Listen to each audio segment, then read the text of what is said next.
Page अपना सनातन धर्म वाली जो पुस्तक है, उसमें है 253। ये हम बात कर रहे थे सबसे पहले तो मनुष्य की चिंतनशील सत्ता, उसको कैसे जोड़ा जाए, जो डीपेस्ट और हाईएस्ट चीज़ है, तो उसके लिए शास्त्र और ऋषि, शास्त्र के पीछे ऋषि की प्रामाणिकता, वो व्यक्ति की चिंतनशील सत्ता और इसकी इम्पोर्टेंस क्या है, ये हमने कल बात करी थी सूक्ष्म के अंदर, कि क्यों इतना इम्पोर्टेंट है और वो तब नहीं, आज भी उतना ही प्रासंगिक है। आप जीवन में एक कदम भी रखना चाहो तो आप ये कि सिक्योर ग्राउंड क्या है जिसके ऊपर मैं व्यवहार करूँ। भौतिक जीवन में भौतिक नियम, सामाजिक जीवन के अंदर ये, चिंतन के अंदर आपके थिंकिंग के, साइकोलॉजी के ये सारे नियम जो हैं, भई अभी भी आप कोई डीपर चीज़ हो या कोई और हो, उसमें तुरंत रेफ़र करते हैं माँ ने क्या कहा है इसके विषय में, श्री अरविंद ने क्या कहा है, ऐसे जीवन जीना चाहिए, ये हेल्थ के नियम हैं, ये इसके हैं। और आप इस आधार के ऊपर धीरे-धीरे इनको परखते हो, उनकी उनसे आपको फिर परिणाम मिलते हैं, तो चिंतनशील सत्ता, पहले इसका संयोजन और फिर बाद में 2 नंबर पे जो इसकी आई, वो थी आपकी नैतिक प्रकृति। अगर मैं नैतिक प्रकृति न हो तो मैं इसका पारायण ही नहीं करूँगा। मैं चलूँगा ही नहीं इस मार्ग के ऊपर, क्योंकि दूसरी जो चीज़ें आ जाएँगी, वो ही मेरे को तो बहा ले जाएँगी। तो नैतिक प्रकृति, उसका संवर्धन, ये उसी की कमेंट्री है। इस प्रकार मानव जीवन की विभिन्न शक्तियों को आध्यात्मिक प्रकाश से संयुक्त कर देने के क्रम में, जहाँ एक ओर भारतीय संस्कृति ने मनुष्य की चिंतनशील सत्ता को आध्यात्मिक प्रकाश से जोड़ने और उसके आधार पर जीवन के हर पहलू को एक समुचित दिशा निर्देश प्रदान करने के लिए ऋषि और शास्त्र रूपी मार्गदर्शन प्रदान किया। वहीं इन निर्देशों के व्यवहारिक क्रियान्वयन हेतु मनुष्य की नैतिक प्रकृति को तैयार करने के लिए ऐसे सापेक्ष धर्मों, सापेक्ष, रिलेटिव, निरपेक्ष नहीं है, मेरे ऊपर इस वर्तमान स्थिति के अंदर जो धर्म या जो कोड ऑफ कंडक्ट लागू होते हैं, कि तेरे लिए राइट कोड ऑफ कंडक्ट ये है, इस समय युद्ध का समय है तो तेरे लिए धर्म ये है, इस समय ये है, इस समय ये है। भई आज दर्शन का दिन है मान लीजिए, अब उस समय मैं कहूँ कि मेरा तो इस समय इस चीज़ का टाइम होता है, अरे भैया रोज़ होता है, आज नहीं। तो आप मॉडिफ़ाई करते हो अपने आप के, जो सारे दिन के, कैसे आप, यार आज तो मेरे को वहाँ होना है, रोज़ आप जो भी करते हो, आज भोजन में ऊपर-नीचे हुआ कोई ख़ास बात नहीं है क्योंकि आज ये। तो वैसे ही जीवन के अंदर आप मॉडिफ़ाई करते हैं चीज़ों को, आपकी परिस्थिति के अनुसार, आपकी ऐज है, आपका एम है, इन सब के अनुसार आपकी प्रकृति है। सापेक्ष धर्मों का निरूपण किया। निरपेक्ष तो कर भी कैसे सकते हो? निरपेक्ष तो खाली एक ही धर्म है, परमात्मा के पास जाना। पर जिन पड़ावों से, जिन मार्गों से, जिन तरीकों से, वो सारे के सारे सापेक्ष हैं।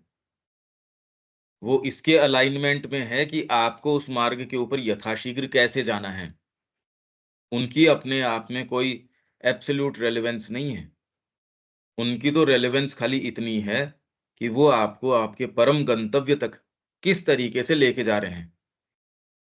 जो भी उसमें सहायक है, जिस समय, जिस तरीके से सहायक है, इसलिए सापेक्ष। ऐसे सापेक्ष धर्मों का निरूपण किया, जो प्रत्येक के लिए बाध्यकारी होते हुए भी, नहीं तो निरंकुशता आ जाए कि जी ये तो सापेक्ष रिलेटिव है। अरे तो रिलेटिव का क्या मतलब हुआ? गंतव्य है मेरा एवरेस्ट, पर अभी इस समय मेरे को टेंट यहाँ गाड़ना है। नहीं, मैं तो इसकी ग्रुप की नहीं मानूँगा। नहीं तो कैसे नहीं मानोगे? नहीं तो अब हर जना कह दे मैं तो निरंकुश तरीके से चलूँगा, तो वो तो फिर बाद में किस लिए पहुँचेंगे? वो तो पहले ही बीत लेंगे। तो सापेक्ष धर्मों और बाध्यकारी हैं ये, बाइंडिंग है आपके ऊपर। बाइंडिंग से आपको एक ऐसा लगता है कि इसके अंदर आपको एनस्लेव कर दिया। बाइंडिंग कभी भी उस तरीके से नहीं, आपका सेल्फ इम्पोज्ड डिसिप्लिन है ये। जो हमेशा ही आपको ऊपर लेके जाता है। तो बाध्यकारी का अर्थ है कि किसी भी नीचे लोअर जो आपके जो चीज़ें उठ के आती हैं, उनके लिए कोई स्थान नहीं छोड़ता।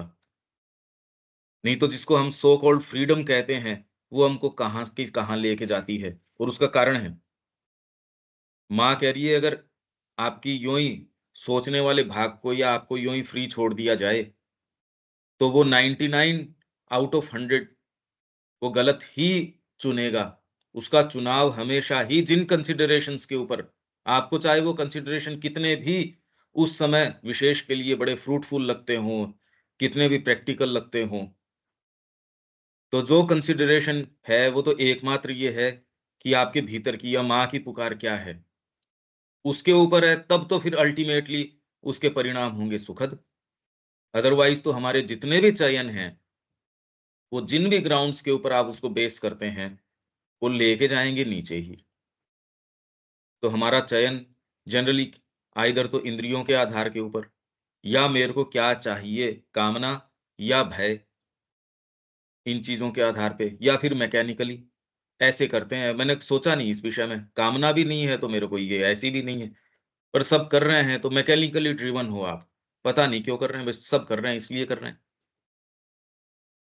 तो जितने भी निर्णय हैं या जितनी भी सारी चीज़ें हैं, उसका सोर्स है ये। तो जब तक ये सोर्स है, तब तो आपको बाध्यकारी नियमों जब तक पुकार भीतर से इसीलिए जैसे ही पुकार आ गई और कोई इनके अंदर से ये सापेक्ष धर्म है, आपके लिए अब बाध्यकारी बाइंडिंग नहीं रह जाते। पर एक दूसरी चीज़ बाइंडिंग हो जाती है, उसको पर बाइंडिंग कहते नहीं। वो ही एक्चुअल में फ्रीडम है। तो फ्रीडम का मतलब कभी भी किसी भी अवस्था में न शुरू में न बाद के अंदर निरंकुशता नहीं हो सकती। तो इसलिए प्रत्येक के लिए बाध्यकारी होते हुए भी उसके विकास के साथ ही विकसित भी होते थे। नैतिक मूल्यों के संवर्धन में सामान्य व्यक्ति को सहायता प्राप्त हो सके, उसके लिए ऐसे जीवंत उदाहरण उपस्थित थे, जिनमें मानव सद्गुणों अथवा आदर्शों को एक प्रकार की पराकाष्ठा तक ले जाया गया था। आज भी वो कहानियाँ अरे यार! इस संस्कृति को बिलॉन्ग करता है जहाँ ऐसे-ऐसे ऋषियों का आप नाम देते हैं, ऐसा-ऐसा प्रमाण उसका देते हैं। अभी भी वो नाम भूल थोड़ी गए हम, वो तो यथावत बने के बने हैं। तो आप ये सोचिए कि इस राष्ट्र की जो देह है उसकी नस-नाड़ी में ये सारी चीज़ यथावत चल रही है। उसको तो खाली कड़ियाँ जोड़ के पर अब वो वापस हम रिटर्न कर जाएँ वो नहीं। अब तो जो श्री अरविंद हमको पर्सपेक्टिव प्रदान कर रहे हैं, हम आगे की ओर चल सकते हैं, पीछे नहीं मुड़ सकते।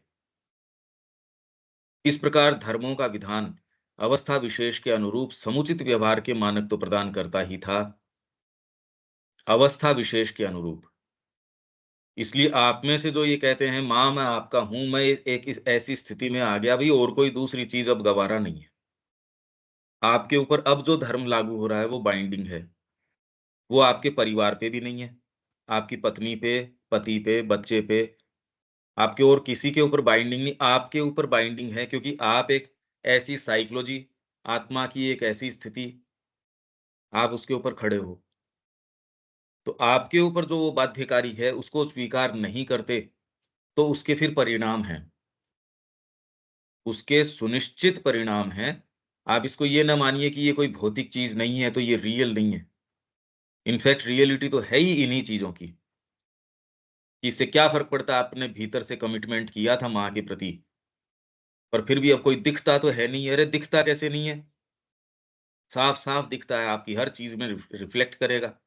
आपके हर थोड़े से भी काम एंड कंपोज्ड मोमेंट के अंदर ये आके आपको रिमाइंड करेगा कि यार ये तो नहीं किया था अपन ने। तो आपका धर्म चेंज हो गया। साथ ही एक उच्चतर अवस्था की ओर आरोहण के लिए प्रेरित भी करता है, ताकि व्यक्ति या कोई वर्ग या समुदाय उत्तरोत्तर आरोहण कर सके क्योंकि ये तीनों नाम आए थे।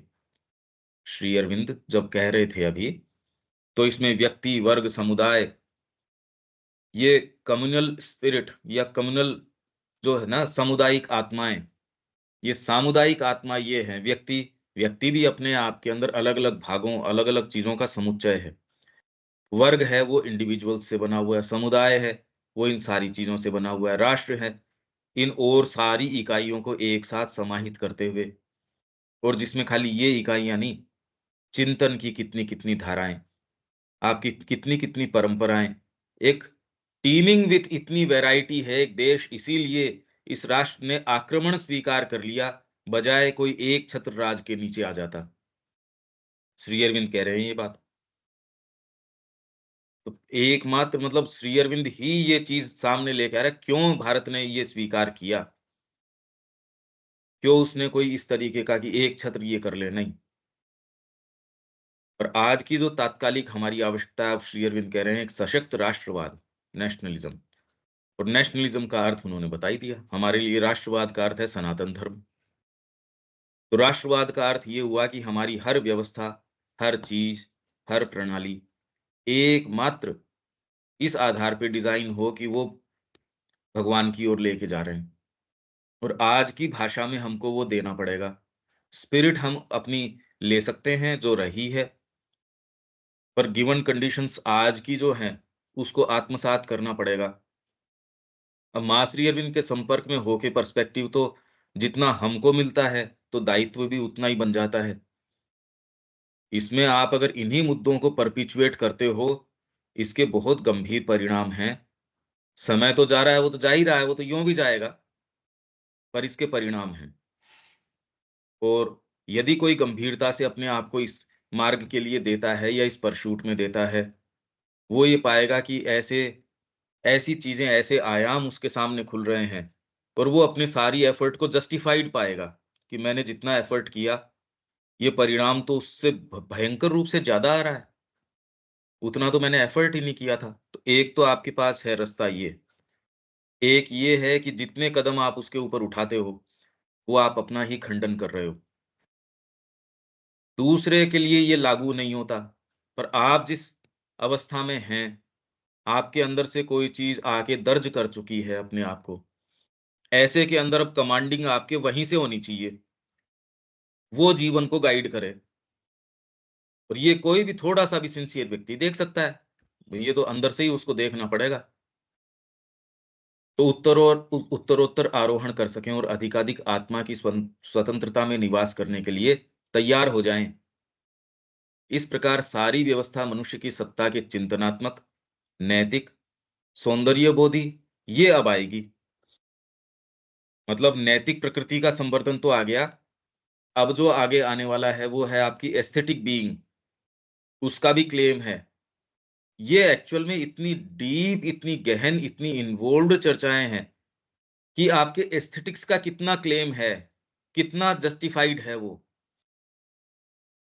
और आध्यात्मिकता के मार्ग में उसका कितना रोल है, कला का कितना योगदान है, कहाँ तक वो जा सकती है, कितना आगे तक जा सकती है या नहीं जा सकती। ये तो एक प्रश्न ऐसा है जो बहुत-बहुत गहराई से श्री अरविंद ने भी टैकल किया है, माँ ने भी टैकल किया है। पर ये जब तक पर्सपेक्टिव न हो, फिर वही बात कि साधना का आपके रुख न हो या वो टेस्ट न हो, ये बातें ही नहीं समझ में आप इनको डिफरेंशिएट नहीं कर पाएँगे। इनको कि सौंदर्य बोधी कि ये तो एस्थेटिक्स हैं। हम सोचते नहीं इस तरीके से। सुख भोगवादी इसको तो सीधा-सीधा हम देख सकते हैं, हाँ यार इसका इससे अंतर है।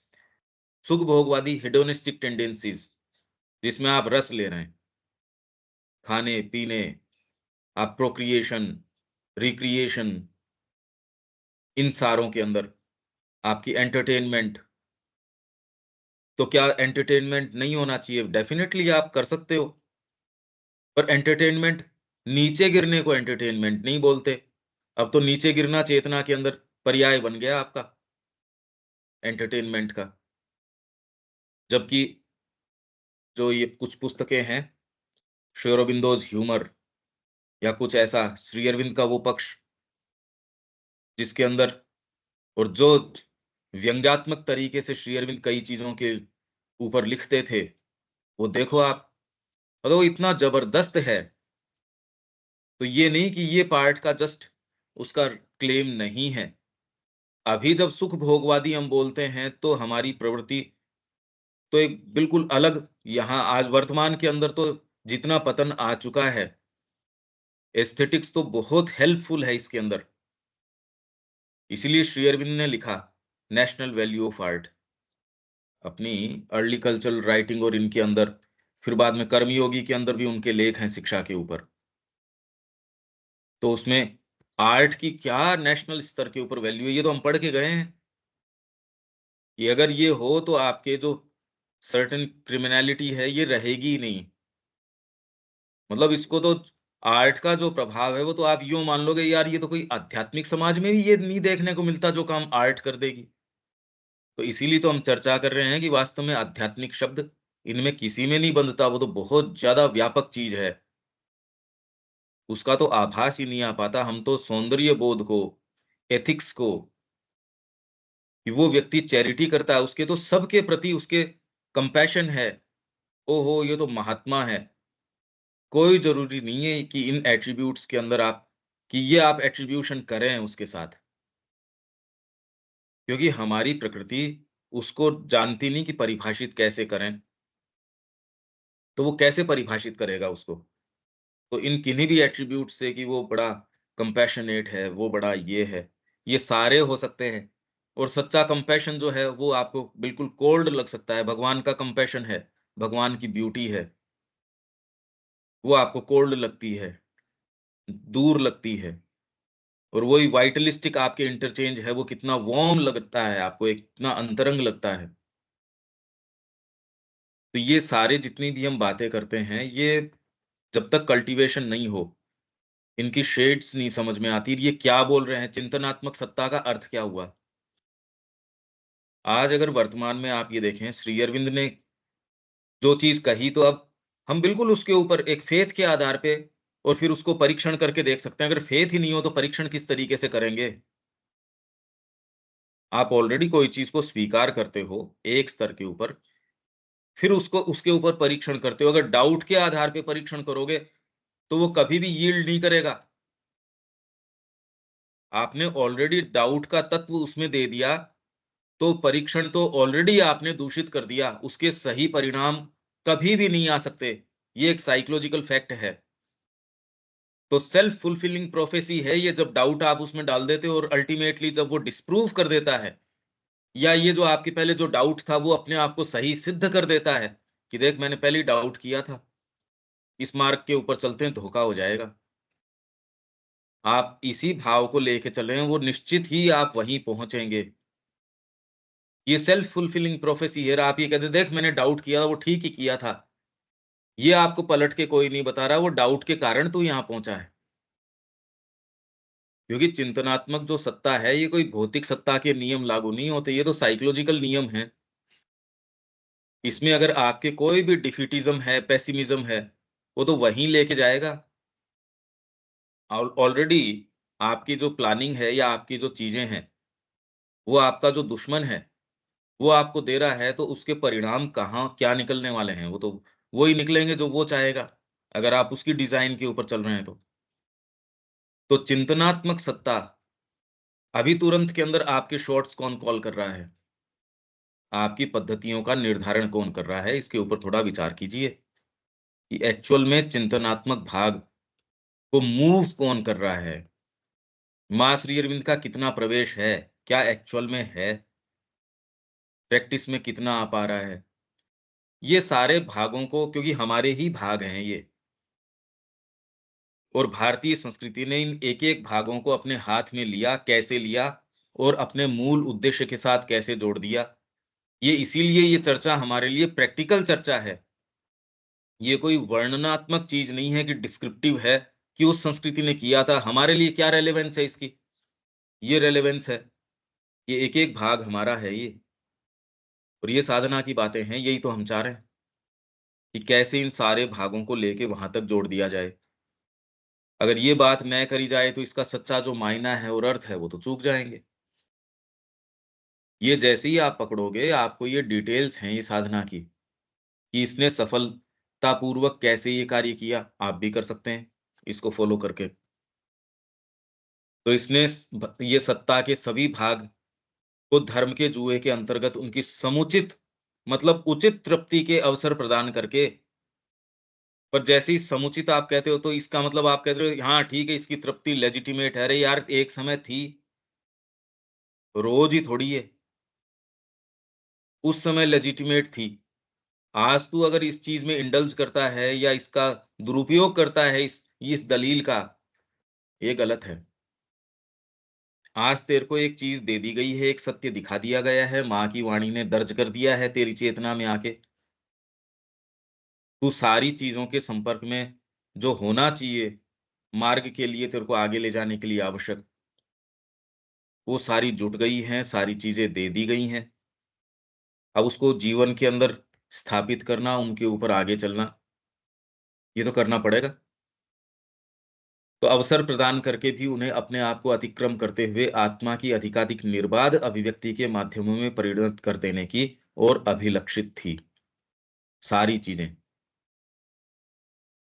तो जब चिंतनात्मक भाग कहते हैं, तो ये आपके जितने शास्त्र हैं, जितने सारी चीज़ें हैं, गीता मास्टरफुली करती है ये काम। गीता तो एक प्रैक्टिकल लाइफ का मैनुअल है, कोई कोई ये थोड़ी है कि ये खाली यूँ ही स्क्रिप्चर है साहब। उसका आपका व्यावहारिक जीवन है, उसके साथ कोई संबंध नहीं है। अरे संबंध किसका, वो तो मैनुअल है कि एक-एक चीज़ को आप एक-एक जीवन के प्रश्न को कैसे उस लाइट के अंदर जोड़ सकते हैं, उसको रिज़ॉल्व कर सकते हैं। कोई भी ऐसा प्रश्न, कोई भी ऐसी चीज़, कोई भी ऐसा विचार उसके अंदर अपना उत्तर नहीं है, ऐसी बात ही नहीं है। सबको समाहित किया गया है, सब टोटल, और ले जाके अल्टीमेट बॉर्डर्स के ऊपर उसको छोड़ दिया गया है। ये भाग आप थोड़ा-थोड़ा, थोड़ा-थोड़ा इनके ऊपर और डीपली इस पे अगर विचार करेंगे, ड्वेल अपॉन करेंगे, इसमें ऐसे सत्य निकल के आएँगे, क्योंकि ये तो खाली एक एक बीज रूप में है ये, इसको खोला नहीं जा सकता, और खोल के भी आपके भाग जितने हैं उनको तो आपको खोल के देखना पड़ेगा, उसका रस तो आपको लेना पड़ेगा ना इसमें से। अब जो ये है दूसरे भाग, ये इसमें भी है सनातन धर्म वाली में, पर मैं इसको पढ़ देता हूँ, जो अपना सिलेक्शंस है उसमें से। ये अपना 3rd सब पॉइंट, मनुष्य की सौंदर्य बोधि और सुख भोगवादी सत्ता का संयोजन। सौंदर्य बोधि, आपकी एस्थेटिक नेचर, एस्थेटिक फैकल्टी, और एस्थेटिक्स की आप बात करते हो तो ये कोई छोटा शब्द नहीं है। एस्थेटिक्स आपको खाली एस्थेटिक्स के लिए करें तो कहाँ तक लेके जा सकती है, पर ये केवल एस्थेटिक्स न रहे, ये डीपर चीज़ से प्रभावित हो जाए तो कहाँ लेके जा सकती है, और प्योरली एक हायर डायमेंशन या डायनामिज़्म आके इसको टेक ओवर कर ले, तो कहाँ लेके जा सकती है। ये बिल्कुल अलग-अलग बातें हैं। तो खाली कला के सुख के लिए आप कला कर रहे हो, ये अपने जो greatness of India and its culture, इसमें जो कला वाला पार्ट है, उसमें देखिए आप कि जी मेरे को इसमें रुचि है, बहुत बड़ा आपके प्रभाव आ जाएगा जीवन के अंदर, पर रहेगा वो एक सीमा के ऊपर। हाँ, वल्गर आप जो चीज़ें हैं, एक्ट्स हैं, उनमें रस नहीं लोगे, नहीं करोगे वो। तो ये तो बहुत ही बड़ा अंतर आ जाएगा, इसको सो कॉल्ड आप आध्यात्मिक व्यक्ति कहते हो, उससे भी बेटर व्यक्ति हो जाएगा ये। जो जिसको कला का सुख है, कला का रस है जिसको, वो वल्गर चीज़ों में जा ही नहीं सकता।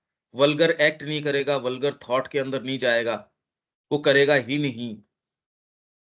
उसके एक एक बेसिक कंपैशन हो जाएगी, एक सिम्पैथी हो जाएगी, हार्मनी हो जाएगी लोगों, विचारों, चीज़ों, सबके प्रति। तो आप कहोगे ये तो बड़ा विशेष, ऐसे तो देखने ही नहीं मिलते। जो खाली कला का भी जिसमें बोध हो और सच्ची सुरुचि हो, ऐसे ही शायद अगर आप कहो कि आपके कोई है ऐसे नज़र के अंदर, आपको तो टटोलना ही पड़ता है क्या भई, देखना पड़ता है।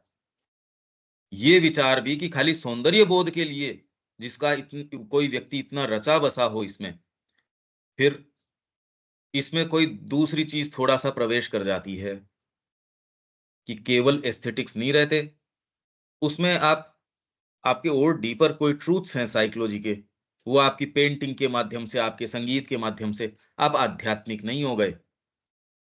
पर जीवन के और भी तो कितने-कितने इंटरमीडिएट रहस्य हैं, खाली आध्यात्मिकता की क्या बात है?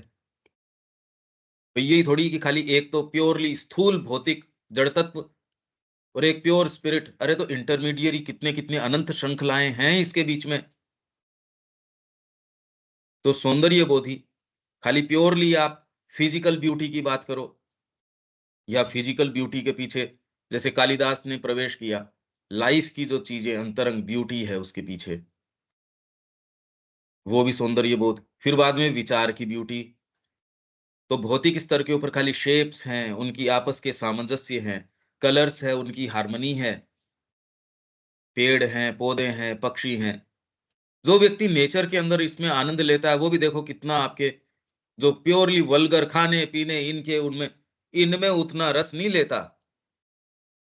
कितना हार्मनी से उस व्यक्ति के पास न कोई धर्म की सीमाएँ रहती, न कोई संस्कृतियों की सबको खुले मन से और कोई भी दूसरा जाएगा तो उसकी जो वो और दूसरी चीज़ें हैं, वो वहाँ वैमनस्य उतना नहीं आएगा कि यार इसके पास तो सारे ही आराम से बैठ सकते हैं। कोई सूफी मिस्टिक है, उसके अंदर क्या धर्म की सीमाएँ करेगी? उसमें एक मुस्लिम भी बैठ सकता है, हिंदू भी बैठ सक कोई भी बैठ सकता है। तो सौंदर्य बोध और इसकी लेयर्स, सुख भोगवादी, मैं बता रहा हूँ कि ये जो एक-एक शब्द है अपने-अपने पूरा-पूरा जगत है ये छोटा शब्द नहीं है। और आपके ये हेडोनिस्टिक टेंडेंसीज़, ये सत्ता, आपको ये कौन-सी अरे सारी संस्कृतियाँ तो इसी की व्यवस्था कर रही है तुरंत के अंदर। सड़कें एकदम बढ़िया हों, खाना मिले, ज़ोर नहीं आए। वो कल्चर इतना बढ़िया आप जाते हो, बैंक में भी जाते हो कि कितना हेल्पफुल है सारे। ये कह रहे हैं यार इनको ये ब इनके जो आपके राष्ट्रीय जो बैंकें हैं, उनको ये सबको ये इनके हाथों में दे रहे हैं, बेच रहे हैं साहब। नहीं, पहले सरकार से तो ये आपके रेलवे स्टेशन ही साफ नहीं रखे जा रहे थे। तो आपकी सुखभोगवादी सत्ता, ये कह रहे हैं मेरे को तो साफ-सुथरा अच्छा कहीं भी दुर्गंध नहीं आनी चाहिए। सामने वाले का बगीचा है, वो भी साफ होना चाहिए, नहीं मैं वो कह रहा है मैंने नहीं हटाई, मेरी मर्ज़ी करना, तेरी मर्ज़ी नहीं चलेगी। यहाँ इंडिया में तो ख़ैर धीरे-धीरे तो कुछ जगह में तो ये कल्चर आ रहा है। ट्रैवल लोग कर रहे हैं और कर रहे हैं। पर वही लोग जो वहाँ जाके सफाई का ध्यान रखते हैं, यहाँ कह रहे हैं यार यहाँ फेंक सकते हो, कोई ख़ास बात नहीं है। एनी हाउ पर ये सुख भोगवादी, सारा आपका व्यवस्थापन है सरकार का, चीज़ों का, ऐसा है जिसके अंदर खाली सुख भोग, गाड़ी है तो ये वाली बढ़िया, ये चीज़ें, आपने व्यापार किया इसमें ये चीज़, नई टेक्नोलॉज़ी आ रही है वो आपको ये दे रही है। समाजशास्त्र भी आपको ये कह रहा है बस समाज के अंदर ये वाले नियम, जिसके अंदर लेजिटिमेट है वो ठहरा देंगे कि हाँ, आप ऐसे शादी कर सकते हो, ऐसे परिवार नियोजन, ये सारे काम, ये सारे आप कर सकते हो। यही तो आ रहे हैं। इसमें कोई आदर्श या धर्म या नैतिकता उनकी तो बातें हैं नहीं। जो इसकी दलीलें दे रहे हैं, वो भी वास्तव में इसकी दलीलें दे नहीं रहे। इसलिए वो अनफाउंड है। जो सो कॉल्ड जो मुखबिर हैं आपके सनातन धर्म के ओर के, वो भी क्योंकि एक सर्टेन सीमा तक बस स्क्रैच ग्राउंड को ही स्क्रैच करते हैं, डीपर उस पे जाते नहीं, इसलिए वेल फाउंडेड है नहीं। इसीलिए लाइफ मानती नहीं। टीका लगा लो, ये साड़ी धारण कर लो, यज्ञोपवीत कर लो, कर भी लो तो भी क्या?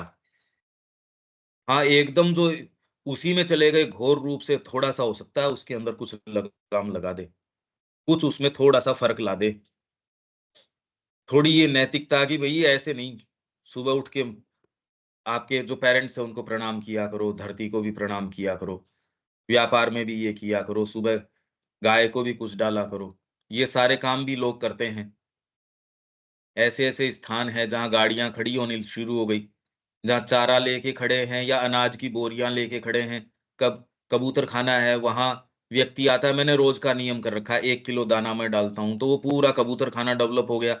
कहीं जो ऐसे पशुओं के स्थान डेवलप हो गए कि साहब यहाँ चारे की गाड़ियाँ खड़ी होती है, उन्हीं व्यक्तियों को प्रैक्टिकली उनके लाइफ में जाके देखो, तो आप ये देखते हो ये तो अभी कड़ी जुड़ी नहीं। पर हाँ, फिर भी ये पार्ट अब जितने तक उसको ह्यूमेन करता है, उस व्यक्ति को करता ही होगा। कितने लोग हैं मंदिर के अंदर आप जाओ, उनमें आँसू उनके चल रहे हैं, इतना भाव से गा रहे हैं, उसमें कोई शक नहीं किया जा सकता, उसकी सिंसेरिटी के ऊपर। वही व्यक्ति को उसके दैनिक जो और क्षण है, उसमें देखो, हालाँकि इन दोनों पार्ट्स का संयोजन नहीं हुआ, पर डेफ़िनेटली कहीं न कहीं जितने पार्ट में उसका प्रवेश होता होगा उसके उस पार्ट का, वहाँ तक तो उसने अपना काम किया ही होगा। ये चीज़ें ऑब्ज़र्व करने की है। ये बाहर आप तब ऑब्ज़र्व कर पाओगे जब आप अपने अंदर इस चीज़ के बारे में कॉन्शियस होवोगे और आप डीपर रेंजेज़ के बारे में कॉन्शियस होवोगे, कि ये चीज़ें आपको यहाँ तक अगर सौंदर्य बोध प्योर तरीके से भी है, तो आपको यहाँ तक लेके जा सकता है। वो आपको बहुत हाइट्स तक लेके जा सकता है, पर सुप्रीम हाइट्स तक नहीं लेके जा सकता। वो तो ऊपर से कोई चीज़ आएगी। मीरा का जो संगीत है, वो संगीत के लिए नहीं है। वो शब्द अपने आप के अंदर वो चीज़ कैरी करते हैं। उसके अंदर जो साइकिक स्वीटनेस है, उसकी जो सच्ची पुकार है, आप खाली उसको रिसाइट भी करेंगे, मीरा की कोई चीज़ को, आप जहाँ भी हैं उससे निश्चित जो है और वही आज के जो मेंटलाइज़्ड भजन हैं, वो आप बार-बार रिपीट करके आपको उसमें शुष्कता महसूस हो सकती है। वहीं मीरा का बात जो संगीत है, वो बात है, वो आप कभी भी उसको उठाओ, वो आपको एक स्थिति से हमेशा ही और आगे, चाहे कितना भी थोड़ा हो या ज़्यादा हो, पर आगे लेके चलेगा। नहीं तो आपकी सुरुचि ही नहीं बनेगी उसके अंदर। कल्टीवेशन ये कर देगा। ये है हमारी सत्ता के ये कुछ जो सौंदर्य बोधि और ये भी कोई वन पॉइंटेड कोई एक चीज़ थोड़ी है, सौंदर्य बोध भी तो कितना-कितना है। श्री अरविंद ने जिसका जितना इसके ऊपर लिखा है और जितना बारीकी से इसके ऊपर लिखा है, इतने तो आप एक्चुअल कला के जो ग्रंथ हैं और हैं उनको सारों को समाहित डिटेल्स की बात करेंगे वो, कि आप संगीत के ये अंग हैं, मूर्ति कला के ये अंग हैं, इसके अंदर जो है ये लालित्य आना चाहिए इसमें, उसके नियमों की, विधानों की, बाहरी नियम, उसके आंतरिक नियम, कला के नियम, लाइन्स के नियम, रंगों के नियम, इन सारों की तो वो बातें करेंगे, पर्सपेक्टिव में नहीं रखते। पर्सपेक्टिव तो श्री अरविंद ही देते हैं। 2 वॉल्यूम तो अकेले खाली पोएट्री को दे दिए इन्होंने। अब सोचिए तो सही कि क्या एफर्ट कर रहे हैं वो। 1 वॉल्यूम खाली कोरा भाषा विज्ञान को दे दिया। किस डिटेल के अंदर ये प्रवेश कर रहे हैं, ये अकल्पनीय है। हम उनकी छत्रछाया में होने के बावजूद भी कभी एक्चुअल में ये एस्टिमेट ही नहीं कर पाते कि उन्होंने क्या कार्य कर दिया, कि हम किसकी छत्रछाया में हैं, ये आभास ही नहीं कर पा रहे। मनुष्य की सौंदर्य बोधि और सुख बोधि भोगवादी सत्ता का संयोजन डीपेस्ट लाइट है, उसमें इसको कैसे जोड़ दिया जाए। इनके बिल्कुल जस्ट क्लेम्स हैं, पर वो क्लेम्स हैं उस दृष्टिकोण से, प्राचीन मन की उदारता के कारण विशाल रूप धारण करके भारतीय नीति शास्त्र ने वैराग्य की बढ़ती हुई प्रवृत्ति और पराकाष्ठा तक पहुंची हुई एक प्रकार की उच्च तपस्या के होते हुए भी इसके अंदर जो बौद्ध इंटरवेंशन हुआ, तो उसमें जो आपके मंदिरोपासना वगैरह है, उसका प्रवेश उसका प्रवेश जो पुराने जो मंदिर हैं, वो ये बौद्धों की देन है एक तरीके से, कि उनकी जो प्रवृत्ति है, वो एक ओर झुक गई और इतनी शुष्कता, इतनी ड्राइनेस, इतनी वो लॉपसाइडेड हो गई वो, कि उन्होंने कहा यार ये गड़बड़ हो गया। कुछ जो डिसेंट उनके अंदर से लोग थे जिनको थोड़ा बहुत ये सेंस आया, ये क्या किया अपन ने? निकले थे हम एक एक चीज़ को पाने के लिए, हम तो यहाँ शुष्कता के अंदर चले गए। उसमें तो डिवाइन रियलाइज़ेशन तो नहीं हो सकता। अरे भई उस मार्ग के अंदर किसी में तो ये आई होगी। ये थोड़ी सारे एक ही साँचे में ढले हुए हैं। तो इसके होते हुए भी वैराग्य की बढ़ती हुई प्रवृत्ति और पराकाष्ठा तक पहुँची हुई एक प्रकार की उच्च तपस्या के होते हुए भी मनुष्य की सौंदर्य प्रिय या यहाँ तक कि सुख भोगवादी सत्ता पर भी कोई प्रतिबंध नहीं लगाया। प्रतिबंध कैसे लगा सकते हो? आपकी सत्ता के हर भाग का जस्ट क्लेम है, उसका राइट क्लेम है और न ही बलपूर्वक उसे निरुत्साहित ही किया। न कर सकती ही थी, किया नहीं, कर सकती भी नहीं थी।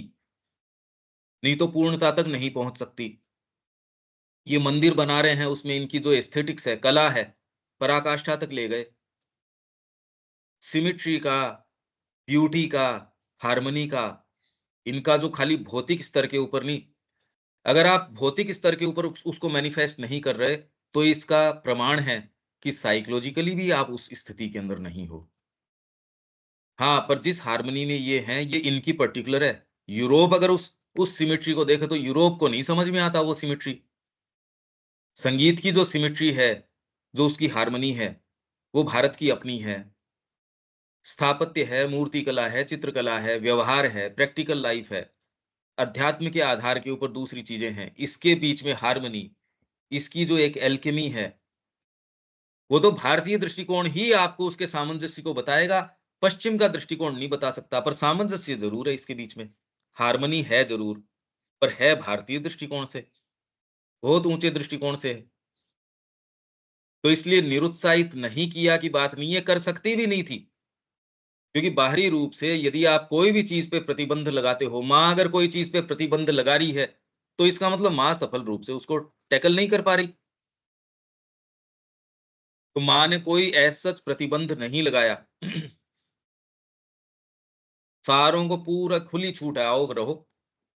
सभी प्रकार की और सब कोटियों की सौंदर्य विषयक तृप्ति संस्कृति का महत्वपूर्ण अंग थी। काव्य, नाटक, गीत, नृत्य और संगीत को, बड़ी और छोटी सभी कलाओं और को ऋषियों के द्वारा प्रमाणित रूप में प्रस्तुत किया गया था और इन्हें आत्मा के उत्कर्ष का साधन बना दिया गया था। एक उचित सिद्धांत उन्हें प्राथमिक रूप में शुद्ध रसात्मक तृप्ति के साधन मानता था।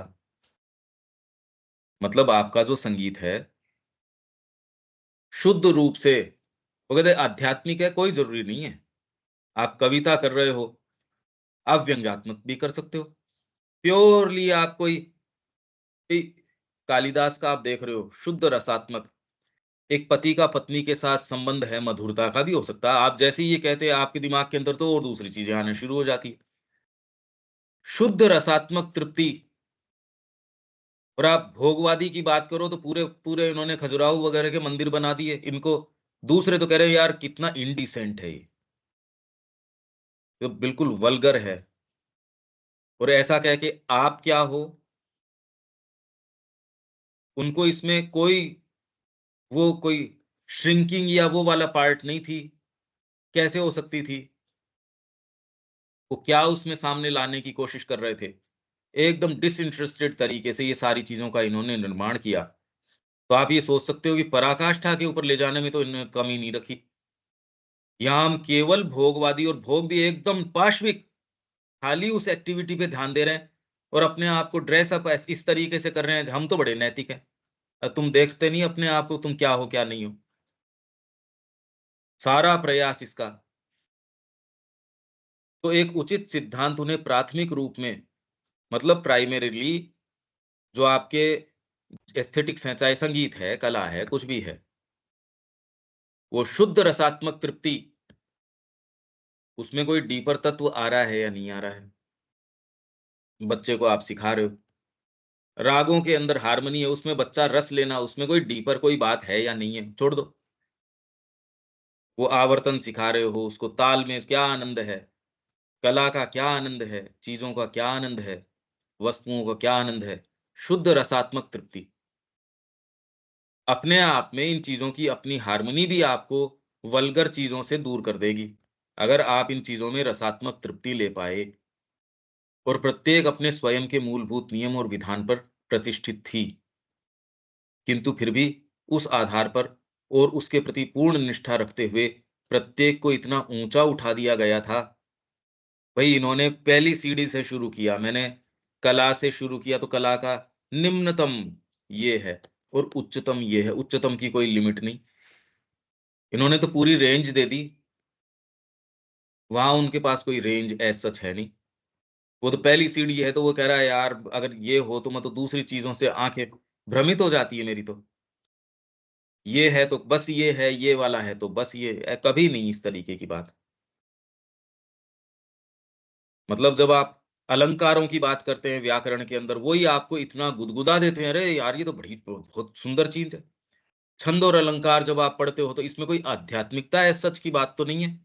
शुद्ध रसात्मक चीज़ है ये। अरे वाह! कविताएँ आप पढ़ते हैं, कोई तितली की है साहब, या कोई चींटी के ऊपर ही बनी है। अब बनाने वाले के ऊपर है, वो सामने किस तरीके से लेके आता है। मतलब ऐसी-ऐसी गुदगुदाने वाली चीज़ें हैं, उनका कोई न कोई कोई जी उसके पीछे विचार है, कोई शुद्ध रसात्मक रूप से बैठे आराम ले रहे हैं, भई उसके अंदर क्या दिक्कत है इसमें? ये भी हो सकती है। और फिर बाद में उसके अंदर आप कोई कोई डीपर विचार है, वो उसमें दे सकते हो, कोई भाव है, वो दे सकते हो। फिर उससे और भीतर आपकी कोई डीपर कमिटमेंट है, कोई आपका क्षण है अंतरात्मिक, वो उसके अंदर इकट्ठा कर सकते हो आप।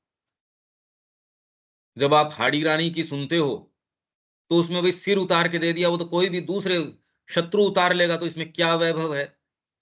उसमें जो विचार निकल के आ रहा है, वो इस फैक्ट का विचार नहीं कि उसने सिर उतार के दे दिया।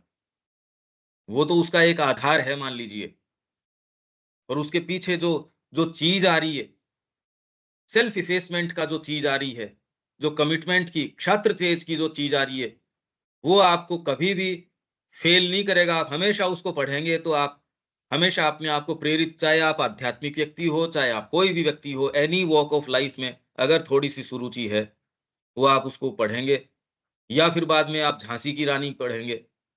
अब कोई आध्यात्मिक वैभव की बात नहीं है, पर फिर भी उसके अंदर जो तेज आता है, छात्र तेज, यूं तो पता नहीं हर जना लड़ा है, कितना कितना तेज से लड़ाई होगा, पर जिस तरीके से गढ़ दिया उसको, या जो राजस्थान की विशेष कुछ ये जो चीजें हैं,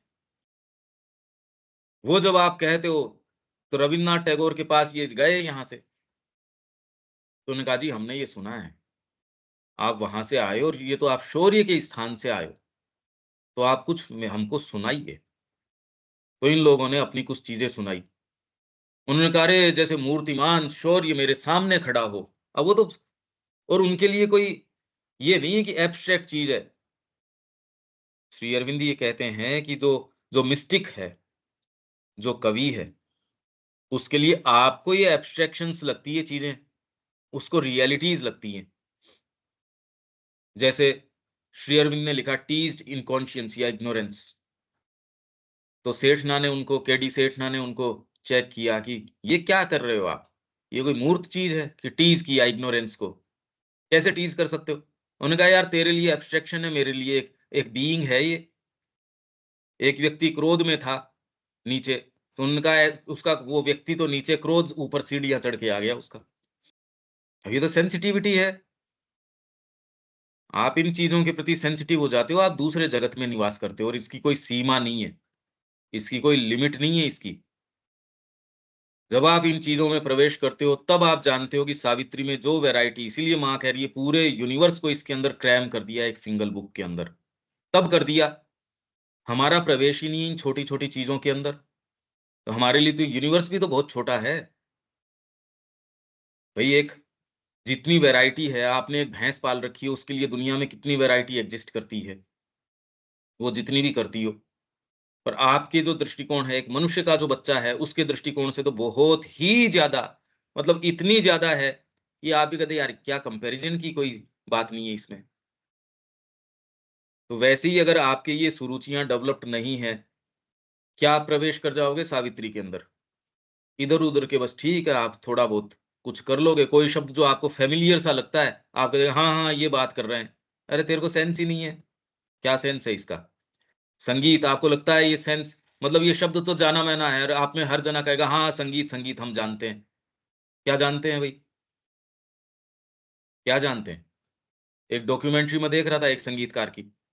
उसने कहा मेरे गुरुजी ने कहा इस राग के अंदर ये स्वर थोड़ा-सा भिन्न है। उसने कहा यार मतलब क्या गुरुजी, ठीक है अब ये कह रहे हैं।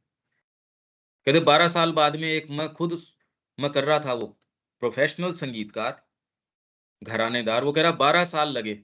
12 साल बाद में एक दिन जब वो एक्चुअल में वो क्लिक किया मेरे, वो राग, ये नहीं मेरे को वो राग नहीं आती थी। तब जाना वो हो गुरुजी ये बात कह रहे थे। अब हम सब कहते हैं हाँ संगीत, अब कलाकार है या पोएट है या कोई भी है, उस पर्टिकुलर उस मोमेंट को सामने ला रहा है, आप कैसे रिलेट करो उस मोमेंट को? जब वो एक विशेष जो तत्व है उसके भीतर, ये जो खाली कोलाहल है या स्वरों की हार्मनी है, या ये थोड़ी है कोई संगीत। इनका संगीत से क्या लेना-देना है? उसको 12 साल लगे। मैं कह रहा हूँ कि 12,000 साल लगे तो भी कोई ज़रूरी नहीं है। इस पे आप कोई ज़ोर ज़बरदस्ती कर नहीं सकते। तो ये मिनिमम स्तर जैसे श्री अरविंद ने सावित्री का तय कर दिया है, ये तो ओवर माइंड है। हमारे टॉप मोस्ट कवि हैं, उनकी ऊँची से ऊँची उड़ान वहाँ तक पहुँचती नहीं। हम ऑथोरिटेटिवली उसके ऊपर व्याख्यान कर रहे हैं ऐसी चीज़ के ऊपर। तब जब हमने जीवन में कोई साधना अपनाई नहीं, तो आप ओडेसिटी देखिए। ये ध्यान देने योग्य बात है कि 2 बृहत भारतीय महाकाव्यों को उतना ही धर्मशास्त्र भी माना गया है, जितना कि उन्हें महान ऐतिहासिक पौराणिक काव्यात्मक गाथा इतिहास। इतिहास से भारत की संस्कृति का क्या मतलब है? ऐतिहासिक पौराणिक काव्यात्मक गाथा। क्योंकि भारतीय मनीषा को शुरू से ये पता था कि आप कोई भी चीज़ को लय के अंदर देते हैं, यदि उसको आप पोएट्री के रूप में देते हैं, तो उसकी शक्ति अक्षय हो जाती है और ज़्यादा पर्सिस्टेंट बन जाता है, ज़्यादा लंबे समय तक जीवित रह सकता है। तो इन्होंने अपना इतिहास और कोरा इतिहास नहीं लिखा इन्होंने। ये बात श्री अरविंद अपने भाई को लिख रहे हैं, पत्र के अंदर। कोरा इतिहास तो वो फिर बाद में कभी भी आपका आज तक चला नहीं आ सकता था। इसीलिए हमको प्योरली इतिहास ट्रेस करने की एज़ सच वो तो हमारे जो वेद हैं, पुराण हैं, उपनिषद हैं, अब हमको चाहिए ये कि अब इनको बाइफरकेट कर सकें कि ये ऐतिहासिक तत्व है कि जब अवतार की बात आती है तो श्री अरविंद इसके अंदर उसकी ऐतिहासिकता कृष्ण हुए, नहीं हुए, धृतराष्ट्र हुआ, नहीं हुआ, इसके अंदर ये युग आए, नहीं आए, महाभारत का काल आया, नहीं आया, ये कोई केवल गाथात्मक चीज़ या कोई किंवदंती ये नहीं है। श्री अरविंद इसको प्रमाणित कर रहे हैं, अपनी बंगाली राइटिंग्स में भी लिख रहे हैं। तो ऐतिहासिक पौराणिक काव्यात्मक गाथा इतिहास, पुराण को जोड़ दिया। आपके ओकल्ट जो विजन्स हैं या जो ट्रूथ्स हैं, रियलिटीज़ हैं, उनको गूँथ दिया इसके साथ। आपकी साइकोलॉजिकल जो चीज़ें हैं, उसको गूँथ दिया। बाहरी प्रकृति की जो चीज़ें हैं, मानव प्रकृति की जो चीज़ें हैं, उसमें रस और सुख भोगवादी हैं, उनको जोड़ दिया। महाभारत में सारे हैं, पर कौन-सा किस तरीके से है, जब सारे मिलते हैं, तो इनमें क्या चमत्कार पैदा होता है, वही चमत्कार हमारे महाकाव्यों में पैदा हो रहा है। अगर ये चीज़ न जाने, इन बारीकियों में प्रवेश न करें, सोचिए ये भी संभावनाएँ हैं हमारे जीवन की। ये सारी सुरुचियाँ और ये सारे प्रवेश बच्चे को होना चाहिए। उसकी तैयारी कहाँ से हो? आर्य शिक्षा पद्धति। अब हमारी तैयारी किसमें हो? ऐसे कैंडिडेट्स आएँ जो प्योरली एकमात्र एटलीस्ट कम से कम संकल्प में तो माँ श्री अरविंद पे आधारित हों। इसलिए नहीं कि मैं इन चीज़ों में प्रवेश कर जाऊँगा, इसलिए क्योंकि वो आपसे जो चाहते हैं अरे ये तो कहने की बातें हैं। आप इन सारे आयामों में भी प्रवेश कर जाते हो तो भी एक परम आयाम तो बच ही जाता है। माँ श्री अरविंद की वाणी आपके माध्यम से आपके हृदय में जो प्रकाशित करेगी, वो जो ट्रूथ है वो तो इनको सारों को सुपरसीड कर जाता है। इसी के लिए सारे ये तो पड़ाव हैं खाली, चाहे आपकी एस्थेटिक्स हो, चाहे कितनी भी ऊँची हो, पौराणिकता हो, ये हो, वो हो, इसका कोई सब्स्टिट्यूट नहीं हो सकता। आपका डायरेक्ट संपर्क जो है माँ से, वो सुप्रीम चीज़ है और उसके लिए कोई आपको इंटरमीडिएरी स्टेप्स की या स्टेजेस की वो ठीक है, हेल्पफुल हो सकती हैं, पर एक्चुअल में करने की चीज़ है वो। तात्पर्य यह है कि वे जीवन के श्रेष्ठ, सजीव और शक्तिशाली चित्र हैं, किंतु उनमें आदि से अंत तक जीवनगत महान और उच्च नैतिक एवं धार्मिक भावना के नियम और आदर्श का उद्गार और उच्छ्वास। उच्छ्वास मतलब टच या ब्रेथ। शरीर में से ब्रेथ चली जाए तो मर जाएगा। तो वैसे ही इसके अंदर ये वाला टच, ये ब्रेथ है, ब्यूटी है, भरा पड़ा है। और अपने उच्चतम आशय के रूप में वे भगवान संबंधी विचार को और जगत के कर्म में संलग्न आरोहणशील अंतरात्मा के मार्ग को ही अपना लक्ष्य बनाते हैं। मतलब कहीं वो कंफ्यूज नहीं है अपने काम में। पर बच्चे को आप शुरू में ये नहीं कह देते कि हाँ बेटा तो लिख ले, इसमें क्या बात है? ये तू पेड़ बना ले, फिर बाद में तू ये आकृति बना ले, फिर उसको पर्सपेक्टिव समझाते हो। और अगर किसी में लेटेंट इस तरीके से है और वो सहज करना जानता है, ये टीचर पे डिपेंड करता है आप उसको कैसे लेके चलते हो। कुछ में ऐसी विशेष चीज़ें हैं, वो सारी पद्धतियों को डिसडेन कर देते हैं, छोड़ देते हैं, एक सुप्रीम चीज़ है, उसी से गाइड होके बच्चे को आपको एक समय विशेष पे ऐसा लग सकता है, यार आप कोई पद्धति फ़ॉलो नहीं कर रहे इस बच्चे के साथ। कोई वेल चार्टेड आउट करिकुलम, कोई वेल ये नहीं। पर हमने ये पाया है कि इसके जो परिणाम हैं, अगर आप काफ़ी रिस्पॉन्सिव हैं, डीपर आपके जो चीज़ें हैं उनके प्रति, तो अल्टीमेटली जो बच्चा चाहे वो आपको लगता है कि फॉर टाइम बीइंग वो टाइम मार्क कर रहा है, खाली समय काट रहा है वो। पर उसके जो परिणाम हैं इतने ऑल एनकम्पासिंग होंगे, इतने ज़्यादा व्यापक होंगे कि जो ये सर्टेन पद्धति के थ्रू गया है, वो एक पद्धति के रूप में ही चीज़ों को देखता है। ये वाला जो बच्चा इस तरीके से ऑर्गेनिकली जो गया है, वो पद्धति से बंध के नहीं देखता। वो तो सारी चीज़ों में जैसे हम अप्रोच कर रहे हैं हर चीज़ को, हम इससे बंध के थोड़ी देख रहे हैं। बार-बार हर चीज़ को रेफ़र कर रहे हैं उस लाइट के अंदर। ये तुरंत ही रिफ्लेक्ट कर जाएगा आपका बीइंग कि आपकी तैयारी किस माहौल में हुई है। वो आपके जीवन में रिफ्लेक्ट कर जाएगी, आप अगर लिखना जानते हैं तो आपके साहित्य में रिफ्लेक्ट कर जाएगी, आपकी बोलचाल में, हर चीज़ के अंदर रिफ्लेक्ट करेगी। अगर अंदर से आपके केओस है, आपकी चीज़ों में वो केओस रिफ्लेक्ट करेगा। निश्चित, तो इसलिए मास्टर नियम क्या होना चाहिए? हर चीज़ का मास्टर नियम जीवन का तो ये है, आप माँ के प्रति खुले हों, चाहे आप क्लास ले रहे हों, चाहे व्यापार में हो, चाहे आप कुछ भी कर रहे हों। पर ये देखते ही तुरंत आपको लगता है, यार फिर इसमें नियम क्या होगा? आप इसलिए डरते हो क्योंकि अभी आपके लिए एक प्रैक्टिकल ग्राउंड है नहीं ये। आप एक छोटी-सी चीज़ को तो प्रैक्टिकल मान बैठते हैं, जो परम प्रज्ञा है उसको नहीं मानते, क्योंकि प्रवेश नहीं है। इसलिए शंका होती है कि क्या उस आधार पे स्थापित किया जा सकता है? पर हाँ, निश्चित किया जा सकता है। इसका प्रमाण माँ श्री अरविंद ने वहाँ जो स्थापित किया वो है। अरे भई माँ और श्री अरविंद तो कर सकते हैं, तो मतलब यही बात दिलीप कुमार रॉय ने, कि आपके जैसे लोग तो आपको ज़ोर क्या आता है? तो श्री अरविंद ने कहा, तू सोच रहा तो ये है कि मेरी बड़ाई करे, पर सबसे बुरा क्रिटिसिज़्म है मेरे कार्य का, कि मैं एक ऐसे कार्य करने की दलील सारों को दे रहा हूँ, जो केवल मैं ही कर सकता हूँ, और दूसरों को भ्रमित करके मैंने यहाँ इकट्ठा कर लिया कि तुम भी चलो इस मार्ग के ऊपर। भारतीय चित्रकला, मूर्ति विद्या और स्थापत्य ने मनुष्य के सामाजिक, नागरिक और वैयक्तिक जीवन की रसात्मक तृप्ति और व्याख्या की सेवा करने से इनकार नहीं किया, जैसा कि सभी प्रमाण दर्शाते हैं। ये चीज़ें उनके सृजन संबंधी उद्देश्यों में बड़ा भाग अदा करती थी। ऐसे नहीं कि ब्यूटी के प्रसाधन हैं, सौंदर्य प्रसाधन है, वो यहाँ नहीं थे, खूब-खूब थे। इनफैक्ट इन्होंने भगवान को या स्त्री को या जितना सौंदर्य के अंदर, अलंकारों के अंदर विभूषित किया, दूसरों को तो सेंस ही नहीं है। उनको तो ये सेंस ही नहीं था।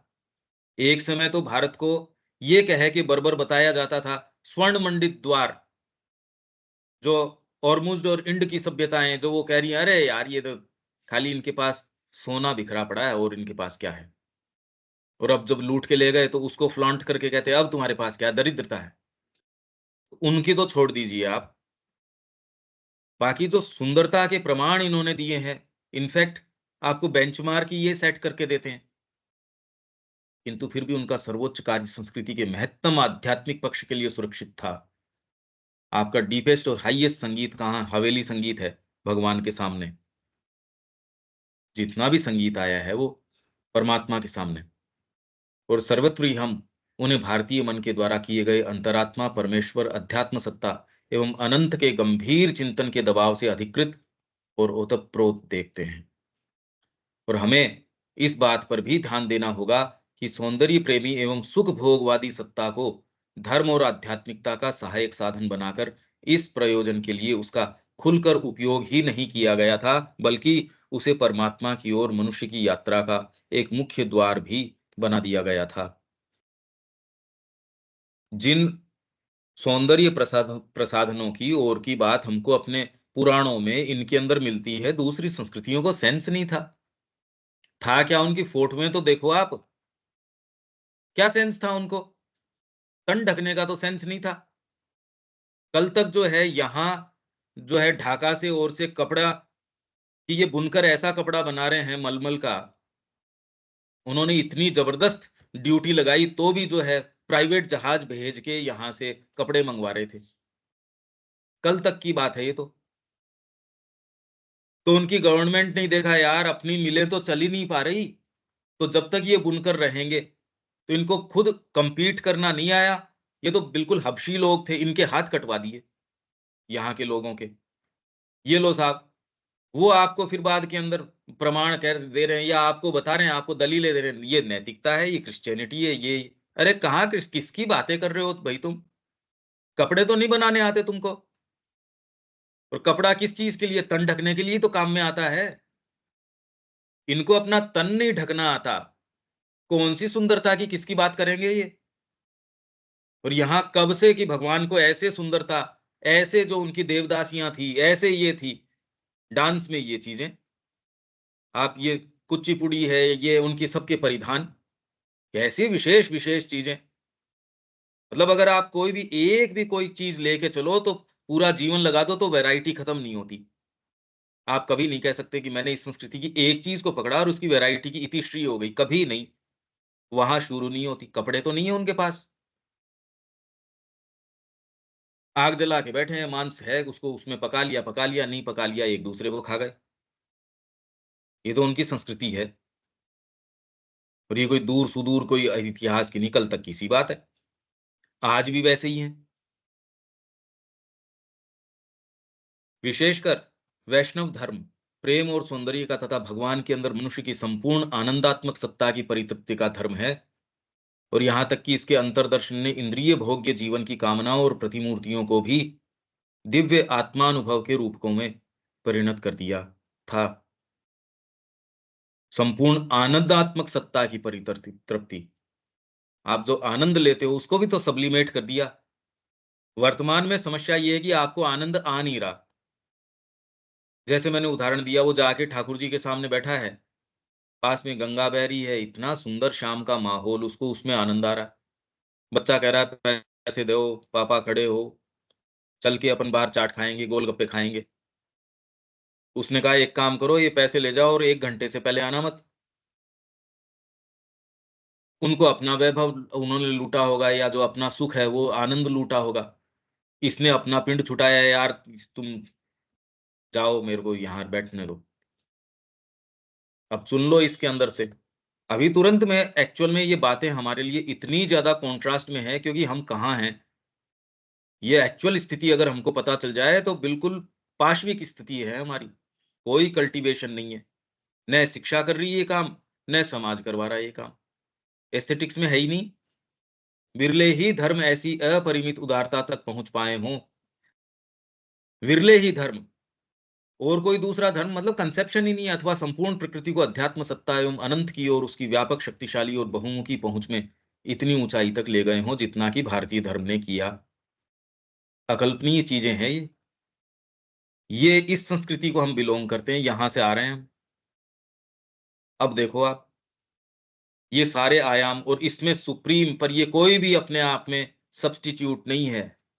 माँ के प्रति पुकार आ गई, वो जो चीज़ उसका जो आपके ऊपर क्लेम है, वो सबसे पहला और सबसे फंडामेंटल क्लेम है। पर इससे एक स्तर तो समझ में आना चाहिए हमको, एक वैरायटी। जीवन में वैरायटी नहीं है, एक मोनोटोनस सा है। क्या वैरायटी है? वैराइटीज़ है तो बेसिकली इन्हीं के अंदर है, भोजन में या सुख भोगवाद के अंदर। उसको भी हम सो कॉल्ड वैरायटी कहते हैं, एक्चुअल तो उसमें भी हम रस नहीं ले पा रहे। तो कह रहे क्या अबे दिन काट रहे हैं यार, कैसे भी भूलने की कोशिश कर रहे हैं अपने आप को। तो आज वहाँ चले गए, आज इस चीज़ में, कैसे भी अपने आप को फेस नहीं कर पा रहे। तो जितना इंटॉक्सिकेशन है, जितनी ये सारी चीज़ें हैं, उत्पन्न उससे हो रही हैं, सारी क्रिमिनैलिटी इससे उत्पन्न हो रही है। नहीं रस अगर आपका कला के अंदर आ रहा है, आप क्यों क्रिमिनल एक्टिविटीज़ के अंदर जाएँ? सोचिए तो सही। रस अगर उसमें आ रहा है आपका, तो ये जो दूसरे रस हैं, उनका क्लेम तो बहुत कोई खाली उदर पूर्ति है या कोई ज़रूरी है बस भी शरीर की रक्षा के लिए इतना ज़रूरी है, उतना करोगे आप। दूसरा जो निरा पशु है, उसको अभावात्मक जीवन वो प्रतीत हो सकता है, पर वो तो उसकी समस्या है, आपकी थोड़ी है। आप जिस चीज़ में प्रवेश कर रहे हो और श्री अरविंद जितना सेंसिटिव थे, विश्व में तो कोई ऐसा व्यक्ति इतनी सेंसिटिविटी तक तो गया नहीं।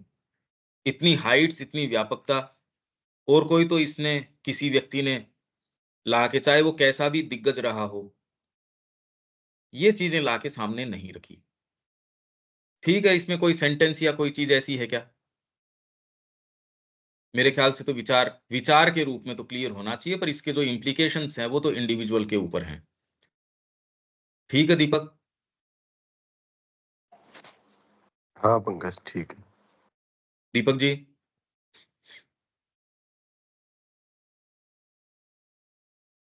हाँ जी, ठीक है। विवेक?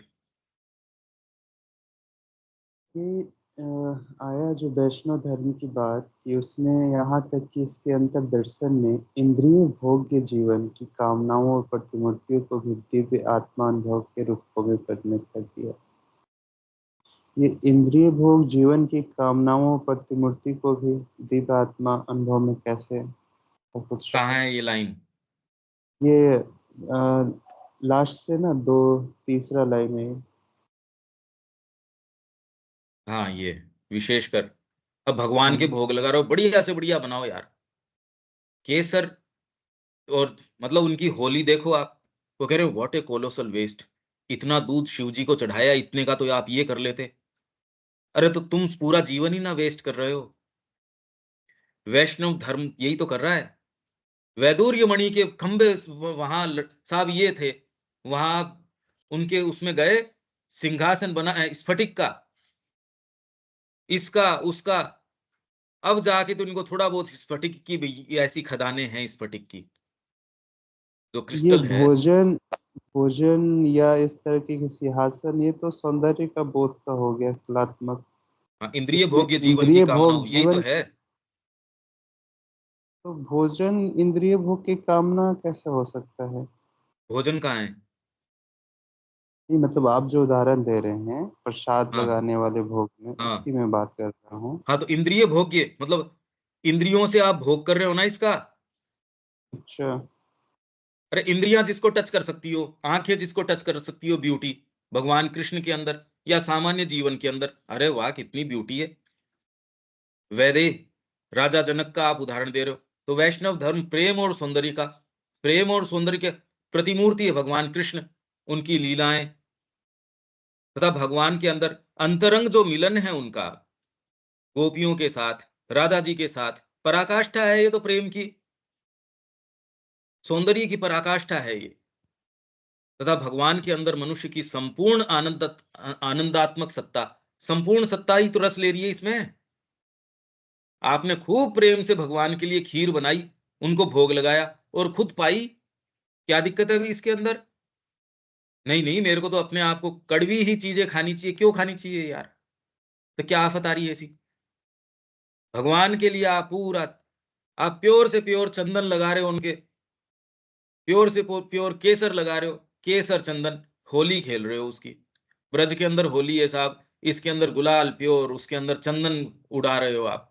दूसरे का व्हाट ए कोलोसल वेस्ट। अरे वेस्ट किसकी? भगवान को ऑफर करो, इसके लिए तो सारी चीजें हैं। एक आप उसके अंदर, एक आप ऐसी मानसिकता में खाली केमिकल से घिरे हुए हो, भौतिक रूप से भी इसने हमको कहां ला दिया। भोजन तो नहीं कर पा रहे, आनंद किसका लेोगे? आप शुद्ध हवा नहीं ले पा रहे, आप शुद्ध पानी नहीं ले पा रहे, आप शुद्ध भोजन नहीं कर पा रहे, शुद्ध वातावरण नहीं है। आप धरती के अंदर तक जाओ, वहां तक विष पैर चुका है। व्यवहार के अंदर एक दूसरे से जो व्यवहार है, तो आपका ये सारा सेटअप जो है तकलीफ में, और फिर आप भगवान की ओर चले जाओ, ये नहीं हो सकता। ये दोनों इंटरकनेक्टेड चीज है। मतलब आपकी डीपर रियलिटी और बाहरी संसार ये एक है। डीपर अगर आप सौंदर्य में होगे तो यहां भी सौंदर्य आ जाएगा। डीपर सामंजस्य में होगे, परितृप्ति में होगे, तो इस जीवन में भी परितृप्ति आ जाएगी। अभाव में नहीं हो सकते। तो ये कह रहे हैं वैष्णव धर्म ने पराकाष्ठा पे उठा के ले गया इसको, सौंदर्य की पराकाष्ठा के ऊपर ले गया, मोहिनी रूप बता दिया। तो और क्या बताएंगे आपको? ये लो साहब मोहिनी रूप, कि उसके अंदर भगवान जो शंकर हैं वो भी लट्टू हो गए। अब हमारी आंखें फूटी पड़ी है, उसमें तो हमारी कमी है कि यार ये तो ठीक है, एक काव्यात्मक चीज है, आपने उसको काव्यात्मक कह के उड़ा दिया। क्योंकि आप ये मान के, इसीलिए मैंने आपको विचार के रूप में ये दिया कि अगर सुप्रामेंटल आ जाए तो मनुष्य जाति कैसे रिएक्ट करेगी। अभी तो हम लोग ही विश्वास नहीं कर पाते। कि सुप्रामेंटल की सुप्रीमेसी होगी। अभी तो हम ये सोच रहे हैं मनुष्य भी होगा, उसकी सरकारें भी चलेंगी, व्यवस्थाएं तो यही रहेंगी, विज्ञान भी रहेगा। सुप्रामेंटल को भी एक घर दे देंगे या एक आइलैंड दे देंगे या एक कोई भी सारे मिलके हम तय कर लेंगे, एक देश दे देंगे। पर मनुष्य तो देखो, राज तो मनुष्य ही करेंगे। बेसिक में फंडामेंटली हम समझ नहीं पा रहे कि ये कितनी पोटेंट चीजें हैं, कितनी शक्तिशाली चीजें हैं। समस्या कल्टीवेशन की चल रही है। तो ये जितने भी चीजें हैं, ये काव्यात्मक नहीं है। सावित्री के अंदर अगर आप प्रवेश करोगे, आपकी अरे आपको प्रकाश से या आशा से किसने भरा? अभी खाली चर्चा ने भरा। सामने कौन सा यहाँ कोई आपको सौंदर्य एज सच यहाँ एस्थेटिक्स की या संगीत की या वो बातें तो हम कर नहीं रहे। न मैं आपको संगीत सुना रहा, न आपको कोई मैं ऐसी धुनें सुना रहा, न कोई आपको काव्य सुन। मैं क्या कर रहा हूँ यहाँ? सुंदरता किस चीज की है? आत्मा की है, उसके कमिटमेंट की है। उसने आपको जीवन को क्या किन किन चीजों से आप अपने आप को वही व्यक्ति नहीं पाते। तो वैष्णव धर्म अगर सारी आपकी सत्ता को, सारे को ही अपलिफ्ट कर देगा, तो वो कहाँ पाएगा अपने आप को? परितृप्ति, संपूर्ण आनंदात्मक सत्ता की परितृप्ति का धर्म है ये। छोड़ता ही नहीं कोई चीज को, किसी चीज को नहीं छोड़ता। हर भाग को ले जाके उसकी पराकाष्ठा कर देता है, ये कह रहे हैं। ठीक है? हाँ भैया, ठीक। इसलिए मैं कह रहा हूँ, ये तो खाली एक सूत्र के रूप में दे रहे हैं, बाकी तो देखो इनको आपको खोल के देखना पड़ेगा, क्योंकि ये भारत का सारा इतिहास, और खाली इतिहास नहीं, ये सारी आपके लिए फ्यूचर की पॉसिबिलिटीज आप कैरी करते हो। ये सब हम सब के अंदर हमारी ये बर्थ राइट है ये, और हम जीवन जी रहे हैं एक मेंढक का सा। अब ये क्या आफत आ रही है ऐसी? और ये साहस करो। और ये कोई खराब बार्गेन भी नहीं है कि मेंढक का जीवन छोड़ के कोई अच्छा जीवन मिल जाए। ये चयन करने का मौका हम सबके सामने है। ठीक है देविका जी, जी पंकज भाई। कल जी, मिलते हैं। जय श्री मां। जय श्री। जय श्री राम।